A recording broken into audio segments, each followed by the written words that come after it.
করতেছেন এখন, আপনাদের কি একটু লজ্জা লাগে না? আমি সেই সকল মানুষদের কথা বলতেছি যারা অহেতুক এই সময়টাতে অশান্তি সৃষ্টি করতেছেন। এই কিছুদিন আগেই অসংখ্য ছাত্রছাত্রীরা তাদের রক্ত দিয়ে, তাদের জীবনটা দিয়ে আমাদের দেশটা আজকে স্বাধীন করলো, আর আপনারা আজকে দেশ স্বাধীন না হইতে হইতে অশান্তি সৃষ্টি করে দিছেন।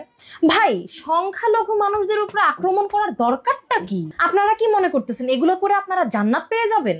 আমার মনে হয় না এই কাজগুলো ছাত্ররা করতেছে। আমার কাছে মনে হচ্ছে কিছু সুযোগ সন্ধানী মানুষ ছাত্রদেরকে প্রশ্নবিদ্ধ করার জন্য এই কাজগুলা করতেছে। আমি সমন্বয়কদের কাছে করজোরে বলতে চাই, আপনাদের কাছে খবর পৌঁছায় দেন, তারা যেন প্রত্যেকটা এলাকার সিকিউরিটি মেনটেন করে। জনগণ যেহেতু ছাত্রদের সাথে এসে রাস্তায় নামছেই, সো জনগণ অবশ্যই আপনাদেরকে এই ব্যাপারে সাহায্য করবে। প্লিজ প্লিজ প্লিজ এখনই সবাইকে খবর দিয়ে দেন, আর একটা সংখ্যালঘু মানুষের উপরে যেন আক্রমণ আর না হয়, কারণ তারাও কিন্তু আমাদের সমাজের একটা অংশ। প্লিজ এমন কোনো কাজ করেন না যেগুলো শহীদরা ওপার থেকে দেখে লজ্জা পায়। তাদের কথা একটু মাথায় রেখেন, প্লিজ দেশটাকে একটু শান্তিতে থাকতে দেন। আর আমি আমার ছাত্রছাত্রী ভাই বোনদের কাছে ক্ষমা প্রার্থী যে আমি শুরু থেকে রাস্তায় বিশেষ কিছু কারণে থাকতে পারিনি। এমনকি আমাদের মতন অনেকগুলো কন্টেন্ট ক্রিয়েটরদেরকে আওয়ামী লীগ অফিসে নিয়ে যাওয়া হয়েছে এবং সেখানে অনেক কিছু হয়েছে, সেটা আমি অন্য একটা ভিডিওতে আপনাদের সাথে শেয়ার করব।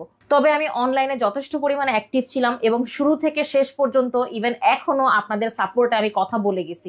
আমার জায়গা থেকে যা কিছু করা সম্ভব ছিল, যা ইনফরমেশন আপনাদের কাছে দেওয়া দরকার ছিল বা যতটুকু করা সম্ভব ছিল, আমি কিন্তু শুরু থেকে শেষ পর্যন্ত করে আসছি। আপনাদেরকে আমি একটা বিশেষ বুদ্ধি দিতে চাই, ছাত্রলীগের ভাই বোনরা যারা এতদিন তাফালিং করছে তাদেরকে মারধর করবেন না। তাদেরকে যতগুলো জেল কারাগার আছে সেগুলো মেনটেন করার দায়িত্ব দিয়ে দেন, কারণ সেসব কারাগারের দায়িত্ব ছাত্রলীগরা নিলে কোনো আসামি আর জেলে যেতে যাবে না। সো তখন দেশে কিন্তু অপরাধ অনেকাংশে কমে আসবে।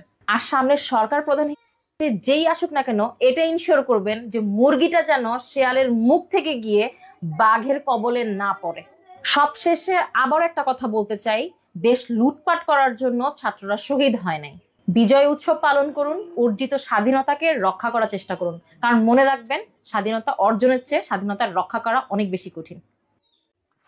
তো ফুডাবির কথা আমরা সবাই শুনলাম, আর আমি একদম ফুডাবির সাথে একদম 100% সহমত পোষণ করছি। আমি একমত। যাই হয়ে যাক না কেন, দেশের মধ্যে কোনো জাতি ভেদাভেদ তৈরি করা একদমই মোটেও উচিত না।